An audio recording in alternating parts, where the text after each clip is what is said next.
Boy, do I have a doozy for you today, guys. In this video, I'm going to show you how to make Toile de Jouy. It's one of those beautiful classic vintage patterns known for its detailed motifs featuring idyllic, playful country life scenes. Toile de Jouy originated in France and directly translates to cloth from Jouy, featuring the town it was originally manufactured in. Traditionally printed using engraved copper plates or cylinders, pressing designs onto light background cotton fabric in single color. It was popularized by Marie Antoinette in the 1700s, and its manufacture quickly spread across Europe and beyond. In the 20th century, though, its popularity fell, but recently was brought back by Dior, who applied beautifully on a wide range of products. When I show you how to make this design, you'll see that the process is actually quite simple. The hardest thing about it is actually drawing the motifs, which is what's going to take the most time. The best medium for drawing these motifs is just a black ink pen. And of course, you don't have to stick to the traditional theme. For example, mine is nature/jungle inspired. Once I'm done drawing, I scan them and import them into Photoshop. And now I need to cut the black line work out of the white background. First of all, images get imported as smart objects. So the first thing I need to do is to rasterize them. I'm going to hold Shift, select all of the layers, right click and choose rasterize. Next, I'm going to go one by one and prepare each of the layers to be used in the pattern. I'm using the rectangular selection tool to select the area that I need. Then press Shift-Command-I to invert that selection and backspace to remove all of that extra background area. Then Command-D to deselect. Let me just turn off all the other layers for now. Next, in the Adjustments panel, I'm going to select Hue and Saturation and bring saturation all the way down to make sure that I only have black and white present. And I just need to bump up the contrast here. So I'm going to come up to Levels and move these sliders up and down until the whites match the background and the blacks are more intense. I will then hold Shift, select all of the adjustment layers, and press Command-E on my keyboard to merge them into one. Rinse and repeat with all the other layers. Great, now that we've established a good contrast between the black and white and our elements, it's time to cut the black line work out of the background. To do that, I'm going to first find Threshold in my Adjustments panel and move the slider up slightly to make my line work a little bit heavier. I'm going to merge that layer with the drawing. You know how to do that by now. Hold Shift, select both of them, Command-E to merge. Then go to Select, Color Range. Make sure fuzziness is on 95 and it's set to selection. Click on White. OK. Press Shift-Command-I to invert your selection, and you need to make a new layer above your drawing.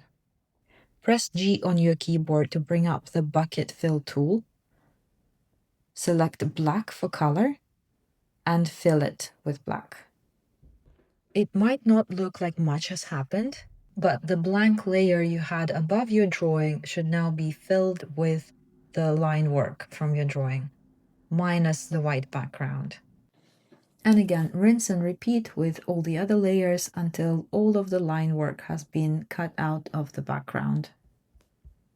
Let me just put a layer with some color underneath this little guy so you can see we now have clean black line work on a transparent background. Great, so now I'm going to turn all of the other layers on. And at this point, we need to decide what size our pattern tile is going to be and make a new file for it. Mine is going to be 36 by 36 centimeters, which is about 14 by 14 inches. Now, going back to the file with all of my elements, I'm going to select all of them and I'm going to literally drag them over to my new file. Now, in order to begin building a pattern, I need to convert each of these layers into a smart object. Just right-click on the layer and select Convert to Smart Object. When that's done, we can finally begin to assemble our pattern. Come up to View, turn on the pattern preview mode. This is just Photoshop warning us that our elements should be converted to smart objects, which is what we've done. And I'm going to start by spreading out my elements to see what can go where. I think I'm going to start by positioning my animals first. So I'm going to turn the plants off for now. And I don't need quite so many snakes. So I'm just going to take a couple of monkeys, a couple of snakes, a couple of birds, and I'm going to spread them out evenly across my tile. And I'll continue to build my pattern by adding plants. Don't worry if they overlap for now, because once we're happy with the position of everything, we can turn a layer mask on and use an eraser tool to remove the parts we want to conceal. Just make sure your color is set to white. A layer mask is a great tool for this sort of thing because it allows you to erase parts of your drawings without permanently removing them. If you switch your color back to black, you can bring back the parts you've erased. So I'm going to spend some time here building the composition of my pattern, adding layer masks and removing parts of the drawings to make it look like the plants are concealing the animals behind them, hopefully creating this look of lush, layered greenery of the jungle with the beautiful animals in it. And now finally, it's time to give it a color. We know that typically Toile de Jouy is either blue and white, green on white, or red on white. So those are the colors we're going to stick with. I'm going to come up to my layers panel, hold down Shift and select all of my elements and press Command G on my keyboard to group them. Then I'm going to make an empty layer above that group and fill it with color. Let's start with blue.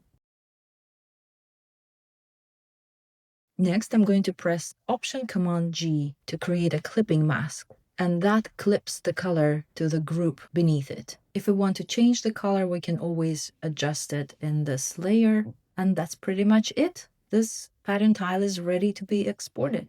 That's it from me today, guys. If you post anything on Instagram, make sure you tag me. I genuinely love seeing what you make. And press all these good buttons.